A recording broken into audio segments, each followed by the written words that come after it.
Kita berjumpa pada video pembelajaran kali ini. Semoga kita semua dalam keadaan sehat, dalam lindungan Tuhan Yang Maha Esa. Berjumpa dengan saya, Dengan Suwamo, dari SMK Kertawisata Denpasar pada mata pelajaran IPA 8, khususnya pada kompetensi keahlian perhotelan dan tata boga. Nah, baiklah, kita akan mulai pembelajaran IPA 8 pada kesempatan ini. Sebelum kita memulai pelajaran, ada baiknya kita simak dulu tujuan pembelajaran yang akan kita capai nantinya setelah kalian menyimak pembelajaran berikut. Nah, kita masih dalam bab 10 yaitu tentang enzim. Ya. Nah, setelah kalian menyimak video pembelajaran ini, kalian diharapkan bisa menjelaskan tentang binding site pada enzim. Yang kedua, kalian juga harus bisa menjelaskan teori cara kerja enzim berdasarkan lock and key teori dan induced fit teori. Berikutnya, kalian juga harus bisa menjelaskan tentang perbedaan inhibitor dan aktivator. Selanjutnya, kalian juga harus bisa membedakan istilah inhibitor kompetitif dan non-kompetitif. Nah, sebelum kita masuk ke materi inti, yaitu tentang enzim, kita akan simak dulu pembelajaran yang sudah kita bahas pada pertemuan sebelumnya. Pada pertemuan sebelumnya, kita sudah membahas bahwa dalam tubuh makhluk hidup, khususnya manusia, itu terjadi peristiwa digesti dan metabolisme.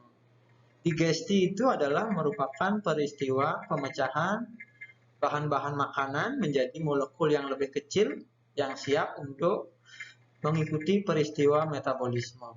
Nah, sedangkan metabolisme itu adalah peristiwa memecah molekul-molekul yang lebih kecil dari hasil proses digesti menjadi energi berupa ATP. Nah, berikutnya metabolisme itu adalah merupakan peristiwa atau reaksi enzimatik. Artinya bahwa metabolisme itu akan terjadi selalu melibatkan enzim. Nah, sekarang kita akan bahas apa saja sih penyusun enzim itu, seperti yang kita ketahui bahwa pada air liur kita mengandung enzim. Nah, komponen protein dari sebuah enzim adalah berupa binding site yang terdiri atas sisi aktif dan sisi allosterik. Nah, digambarkan seperti bagan di bawah ini. Di sana ada sisi aktif dan sisi allosterik. Nah, di sisi aktif itu nanti akan menempel substrat yang siap untuk diubah menjadi produk. Dan di sisi allosterik akan menempel kofaktor atau aktivator enzim. Berikutnya kita akan bahas bagaimana sih cara kerja enzim. Enzim bekerja dengan dua cara. Yaitu ada namanya lock and key teori dan induced fit teori. Nah, untuk teori gembok dan kunci atau lock and key teori, ini menyatakan bahwa enzim dan substrat dimisalkan sebagai gembok dan kunci. Suatu enzim hanya bekerja untuk satu jenis substrat saja, dengan berikatan pada sisi aktif. Ilustrasinya adalah seperti berikut ini. Nah, di sini dijelaskan bahwa enzim ini memiliki sisi aktif yang bentuknya mirip dengan substrat. Sehingga ini langsung bisa bergabung, diibaratkan gembok dan kuncinya sudah pas. Sehingga dia akan bergabung membentuk kompleks enzim substrat dan menghasilkan produk. Nah, itu untuk teori gembok dan kunci. Berikutnya untuk teori kecocokan terinduksi atau di dalam bahasa Inggris disebut induced fit teori. Dalam teori ini kofaktor atau aktivator enzim akan berikatan dengan sisi allosterik.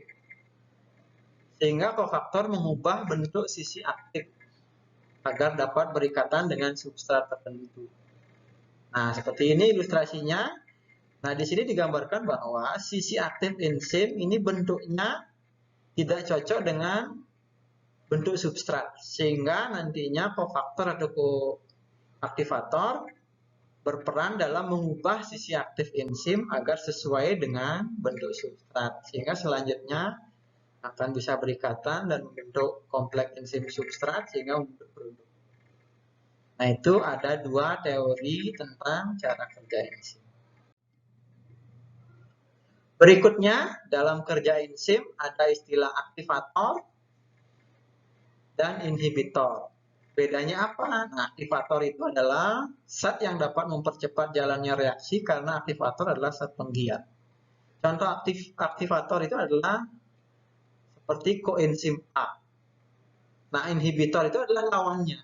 Inhibitor adalah zat yang dapat menghambat jalannya reaksi enzimatis. Contohnya adalah pestisida.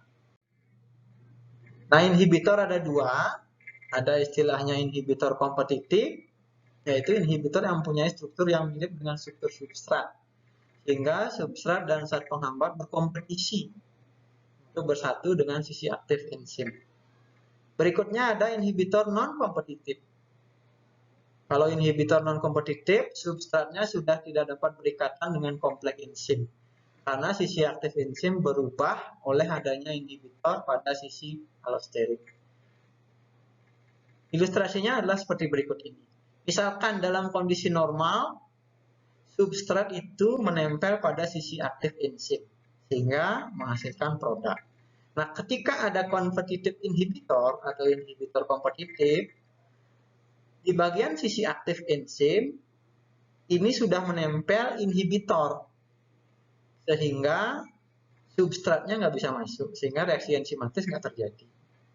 Nah, berikutnya ada istilah inhibitor non-kompetitif. Nah, dalam inhibitor non-kompetitif ini, si inhibitor non-kompetitif ini akan masuk ke sisi alosterik. Sehingga karena inhibitor non-kompetitif masuk ke sisi alosterik, otomatis sisi aktif enzim ini berubah bentuknya. Sehingga substrat itu nggak bisa menempel pada sisi aktif. Nah, itu ada dua jenis inhibitor. Nah, dari pembahasan tadi, kita dapat menyimpulkan bahwa enzim itu bekerja dengan dua cara, yaitu dengan cara lock and key teori dan induced feed teori. Berikutnya kita akan bahas latihan soal. Dari apa yang kita bahas tadi, kita akan mencoba membahas satu buah soal. Misalnya ada gambar seperti berikut ini. Itu digambarkan dengan 5 simbol. Dari 5 simbol yang mengalami proses itu, di bawahnya ada pertanyaan. Enzim ditunjukkan oleh nomor berapa? Nah, ini akan kita bisa bahas dengan konsep bahwa enzim itu di awal sampai akhir reaksi bentuknya adalah sama. Kita lihat. Di awal tanda kotak nomor 1 ini, di akhir reaksi ternyata nggak ada. Nah, nomor 2 yang berbentuk lingkaran ini, sampai akhir reaksi ternyata bentuknya tetap lingkaran. Jadi nomor 2 ini, sampai akhir reaksi, bentuknya tetap lingkaran. Nah, yang kita anggap sebagai enzim adalah nomor 2. Seperti itu contoh soal untuk bahasan enzim. Demikianlah video pembelajaran pada kesempatan ini. Semoga apa yang kita simak tadi ada manfaatnya. Dan semoga kita bisa berjumpa pada video pembelajaran berikutnya. Terima kasih. Salam sehat, salam kompeten.